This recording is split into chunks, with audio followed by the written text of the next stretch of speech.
Dundee United will spend a third season, at least, in the Championship after losing on aggregate to Livingston in the Premiership playoff semi-final. There will be a takeover announced in the next week or so, with former chairman Stephen Thompson selling his shares to an American-based consortium, but the investors won't be buying into a top-flight club.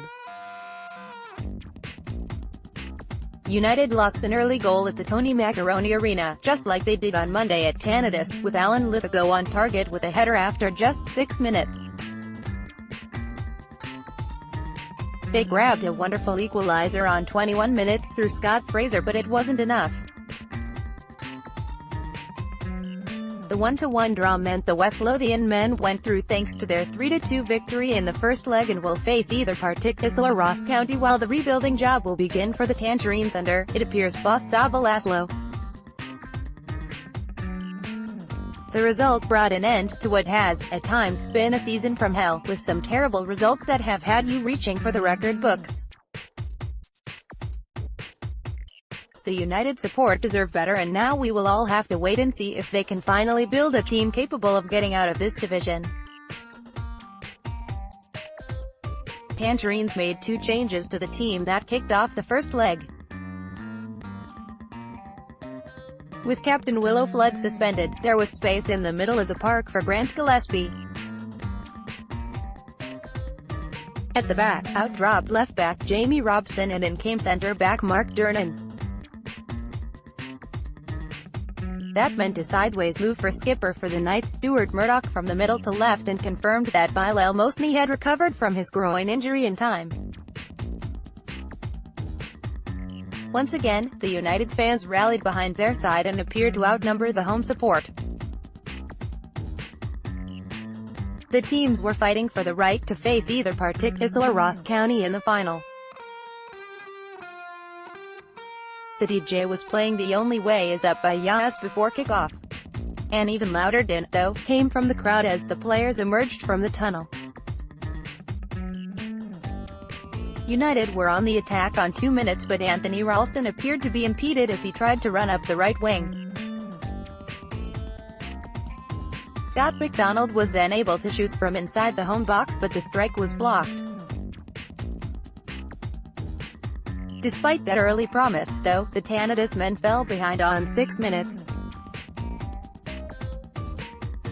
It was yet another dreadful goal to lose and put them 4-2 behind on aggregate. Declan Gallagher was the provider, nodding a long ball into the box across for Lithgow to head home at the back post.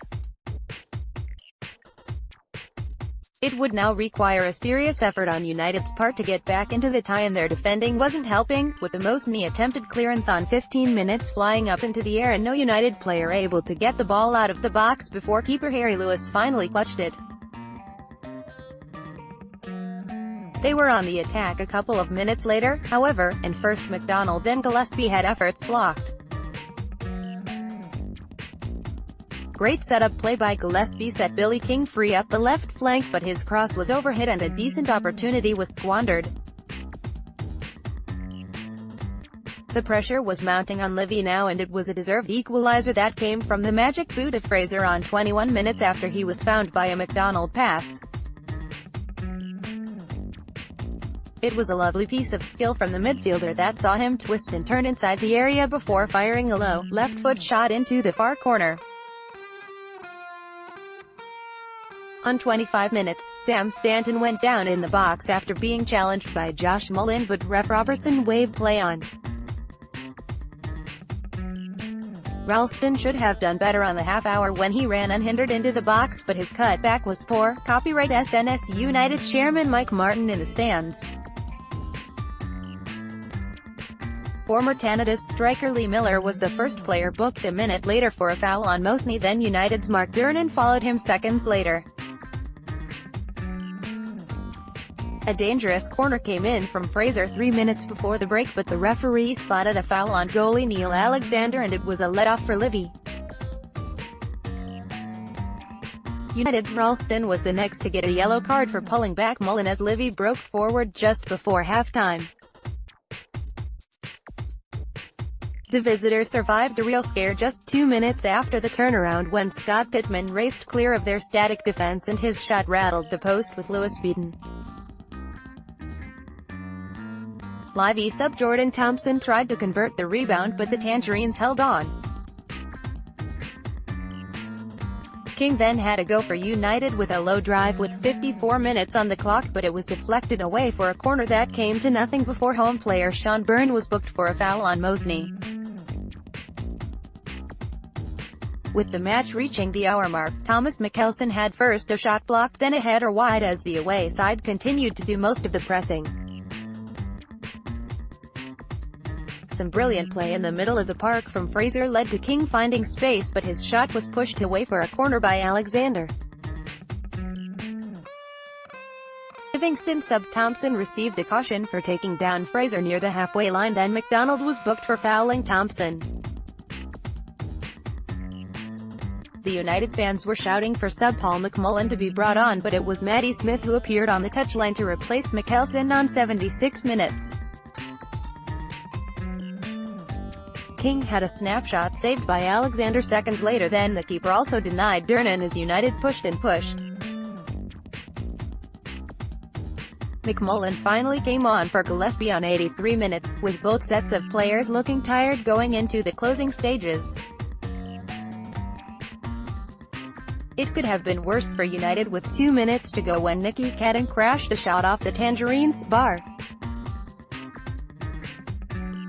United had a late opportunity to take it to extra time, but Alexander was there to save from McDonald and it was game over. Attendance, 4,508. Livingston, Alexander, Lithgow, Halkett, Gallagher, Longridge, Pittman, Byrne, Mullin, Cadden 68, Davida, Thompson 19, Miller, Jacobs. Subs not used, Maley, Buchanan, McMillan, Robinson, Frizzle.